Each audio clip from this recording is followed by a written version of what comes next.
ಈಗ ನಿನ್ನೆ ದಿನ 6 ಜನ ಸಶಸ್ತ್ರ ಹೋರಾಟ ಮಾರ್ಗದಲ್ಲಿದ್ದಂತಹ ನಕ್ಸಲೈಟ್ ಕಾರ್ಯಕರ್ತರು ಮುಖ್ಯವಾಹಿನಿಗೆ ಬಂದಿದ್ದಾರೆ. ಸರ್ಕಾರದ ಮುಂದೆ ಬಂದು ಮುಖ್ಯವಾಹಿನಿಗೆ ತಾವು ಬಂದಿದ್ದೀವಿ, ತಮ್ಮ ಹೋರಾಟದ ಮಾರ್ಗವನ್ನು ಬದಲಿಸಿದ್ದೀವಿ ಅಂತ ಹೇಳಿದ್ದಾರೆ.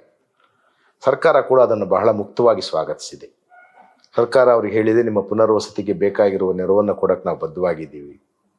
ಕಾನೂನಿನ ಚೌಕಟ್ಟಲ್ಲಿ ನಿಮ್ಮ ಮೇಲಿರುವ ಮೊಕದ್ದಮೆಗಳು ಸ್ವಲ್ಪ ಶೀಘ್ರವಾಗಿ ಬಗೆಹರಿಸೋದಕ್ಕೆ ಏನು ಮಾಡಬಹುದು ಅನ್ನುವಂತಹ ಸಹಕಾರವನ್ನು ಕೂಡ ಕೊಡೋದಕ್ಕೆ ನಾವು ಸಿದ್ಧ ಇದ್ದೀವಿ. ನೀವೆಲ್ಲರೂ ಕೂಡ ಮುಖ್ಯವಾಹಿನಿಯಲ್ಲಿರಿ. ನೀವು ಜನರ ಬೇಡಿಕೆಗಳಿಗೋಸ್ಕರವಾಗಿ ಅನ್ಯಾಯಗಳ ವಿರುದ್ಧ ಅಥವಾ ದೌರ್ಜನ್ಯಗಳ ವಿರುದ್ಧ ಹೋರಾಟ ಮಾಡೋದನ್ನು ನಾವು ಬೇಡ ಅಂತ ಹೇಳೋದಿಲ್ಲ. ಆದರೆ ಅದು ಕಾನೂನನ್ನು ಕೈಗೆ ತೆಗೆದುಕೊಂಡ ರೀತಿಯಲ್ಲಿ ಇರಬಾರ್ದು. ಅದರ ಹೊರತಾಗಿ ನೀವು ನ್ಯಾಯಯುತ ಬೇಡಿಕೆಗಳಿಗೋಸ್ಕರವಾಗಿ ಏನೇ ಹೋರಾಟ ಮಾಡಿದ್ರೆ ನಿಮಗೆ ಅವಕಾಶ ಇದೆ, ಸಂವಿಧಾನವೇ ಅದಕ್ಕೆ ಅವಕಾಶವನ್ನು ಕಲ್ಪಿಸಿದೆ ಅಂಥೇಳಿ. ನಾವು ಇಂತಹ ಬೆಳವಣಿಗೆಯನ್ನು ನಾಗರಿಕ ಸಮಾಜ ಬಹಳ ಸಂತೋಷವಾಗಿ ಸ್ವಾಗತಿಸಬೇಕು ಅಂತ ನನ್ನ ಅಭಿಪ್ರಾಯ. ಕಾರಣ ಏನು ಅಂತ ಹೇಳಿದರೆ, ಯಾವುದೇ ಸಶಸ್ತ್ರ ಹೋರಾಟ ಅನ್ನುವಂಥದ್ದು ಒಂದು ತೀವ್ರಗಾಮಿ ಚಿಂತನೆಯಿಂದ ಹುಟ್ಟುತ್ತೆ. ಆ ತೀವ್ರಗಾಮಿ ಚಿಂತನೆಯಿಂದ ಸಶಸ್ತ್ರ ಹೋರಾಟವನ್ನು ಮಾಡೋದು ಅನ್ನೋದು ಕಾನೂನಿನ ಉಲ್ಲಂಘನೆಯನ್ನು ಒಳಗೊಂಡು ಬಿಡುತ್ತೆ. ಆಗ ಅವರು ಸಮಾಜದ ಸಹಜ ನಾಗರಿಕರಾಗಿರೋದಿಲ್ಲ. ಯಾವಾಗ ಕಾನೂನು ಉಲ್ಲಂಘನೆಯ ಮಾರ್ಗದಲ್ಲಿ ಅವ್ರು ನಡೀತಾ ಇದ್ದಾರೆ, ಅದನ್ನು ಅವಾಗ ಸರ್ಕಾರ ಬೇರೆ ರೀತಿಯಲ್ಲಿ ಪರಿಗಣಿಸುತ್ತೆ, ಅಪರಾಧಿಗಳು ಅಂತ ಕರೆಯುತ್ತೆ. ಈ ಹೋರಾಟಗಾರರು ಇವರು ಯಾರು ಕೂಡ ಅಪರಾಧ ಪ್ರವೃತ್ತಿಯವರಲ್ಲ. ಕೊಲೆ ಸುಲಿಗೆಗಳ ಮಾರ್ಗದಲ್ಲಿ ತಮ್ಮ ಜೀವನವನ್ನು ನಿರ್ವಹಿಸಬೇಕು ಅನ್ನುವಂತಹ ಅಪರಾಧಿಗಳು ಬೇರೆ.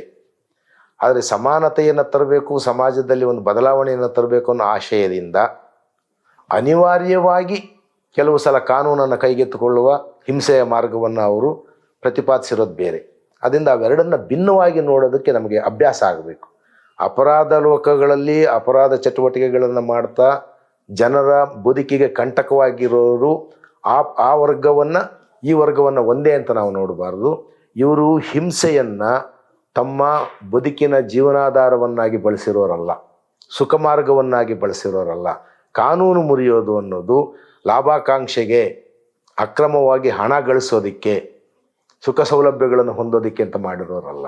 ಇವರು ಕಾನೂನನ್ನು ಉಲ್ಲಂಘಿಸಿರೋದು ಯಾವಾಗಲೂ ಕೂಡ ಸರ್ಕಾರದ ನೀತಿ ನಿಯಮಾವಳಿಗಳು ಯಾವಾಗ ಜನತೆಗೆ ನಿರ್ಬಂಧಕಾರಿಯಾಗಿ ವರ್ತಿಸಿದೆ, ಅದನ್ನು ಯಾವುದೋ ಒಂದು ರೂಪದಲ್ಲಿ ಮುರಿದಾದರೂ ಸರಿಯೇ ಜನತೆಗೆ ಒಳ್ಳೇದು ಮಾಡಬೇಕು ಅನ್ನುವಂತಹ ಆಶಯದೊಂದಿಗೆ ಅವರು ಆ ರೀತಿ ಮಾಡಿರ್ತಾರೆ. ಅದರಿಂದ ನಾಗರಿಕ ಸಮಾಜ ಈ ಬೆಳವಣಿಗೆಯನ್ನು ಸ್ವಾಗತಿಸಬೇಕು. ನಾವೆಲ್ಲರೂ ಕೂಡ ಶಾಂತಿಯುತವಾಗಿ ಹೋರಾಟಗಳನ್ನು ಮಾಡ್ತಾ ಸೌಹಾರ್ದತೆಯನ್ನು ಕಾಪಾಡಿಕೊಳ್ತಾ, ಆದರೆ ಸಾಮಾಜಿಕ ಬದಲಾವಣೆಯನ್ನು ಕೂಡ ನಡೆಸ್ತಾನೆ ಮುನ್ನಡೆಯಬೇಕಾಗಿರುವಂತಹ ಸಮಾಜ. ಇದರಲ್ಲಿ ವಿನಾಕಾರಣ ಪ್ರಾಣಹಾನಿ, ಹಿಂಸೆ ಅಥವಾ ಪ್ರತಿಹಿಂಸೆ ನಡೆಯೋದಕ್ಕೆ ಅವಕಾಶ ಇಲ್ದಿರಾಗ ನೋಡ್ಕೊಳ್ಳೋದು ಬಹಳ ಮುಖ್ಯವಾದದ್ದು. ಆನಂತರವೂ ಪೊಲೀಸ್ ದೌರ್ಜನ್ಯ ನಮ್ಮ ಮೇಲೆ ಎದುರಾಗಬಹುದು. ಆನಂತರವೂ ಈ ಥರದ ಹೋರಾಟದ ಕಾರ್ಯಕರ್ತರ ಮೇಲೆ ಕಾನೂನು ಕಟ್ಟಳೆಗಳು ತಮ್ಮ ಕ್ರಮ ತಗೊಳ್ಬಹುದು. ಅದೆಲ್ಲವೂ ಕೂಡ ಸಂವಿಧಾನದತ್ತವಾಗಿರುವಂತಹ ಅವಕಾಶಗಳ ಅಡಿಯಲ್ಲಿ ಹೋರಾಟ ಮಾಡುತ್ತಾ ಮತ್ತು ಅದರಿಂದಾಗಿ ಕಾನೂನು ಕ್ರಮಗಳು ಏನು ಬರುತ್ತೋ ಅದನ್ನು ಎದುರಿಸುತ್ತಾ ಆ ತ್ಯಾಗವನ್ನು ಮಾಡೋದಕ್ಕೆ ಸಿದ್ಧ ಇರುವಂತಹ ಮನಸ್ಥಿತಿ ಇರುವಂತಹ ಒಂದು ಪರಿಸ್ಥಿತಿ ನಿರ್ಮಾಣ ಆಗಬೇಕು. ಆ ಮುಖಾಂತರ ಸರ್ವಜನಾಂಗದ ಶಾಂತಿಯ ತೋಟ ಅಂತ ಏನು ಕವಿ ಹೇಳಿದ್ರು, ಆ ರೀತಿಯಾಗಿ ಇಲ್ಲಿ ಶಾಂತಿ ಇದೆ, ಆದರೆ ಕ್ರಾಂತಿ ಆಗುವುದು ನಿಂತಿಲ್ಲ. ಶಾಂತಿ ಇರೋ ಸಮಾಜದಲ್ಲಿ ಕ್ರಾಂತಿ ನಿಲ್ಲಬೇಕು ಅಂತಿಲ್ಲ, ಶಾಂತಿಯುತವಾದ ಕ್ರಾಂತಿ ನಡೀತಾನೆ ಇರಬೇಕು. ಆ ಮಾರ್ಗದಲ್ಲಿ ಹೋಗೋದಕ್ಕೆ ಬಂದಿರುವಂತಹ 6 ಜನ ಸಶಸ್ತ್ರ ಹೋರಾಟದ ಕಾರ್ಯಕರ್ತರು, ನಕ್ಸಲೈಟ್ ಹೋರಾಟಗಾರರು, ಅವರೀಗ ಕಾಡಿಂದ ಸಹಜವಾಗಿ ಜೈಲಿಗೆ ಹೋಗಿದ್ದಾರೆ. ಯಾಕಂದರೆ ಕಾನೂನು ಕ್ರಮ ಎದುರಿಸಬೇಕಾಗಿದೆ.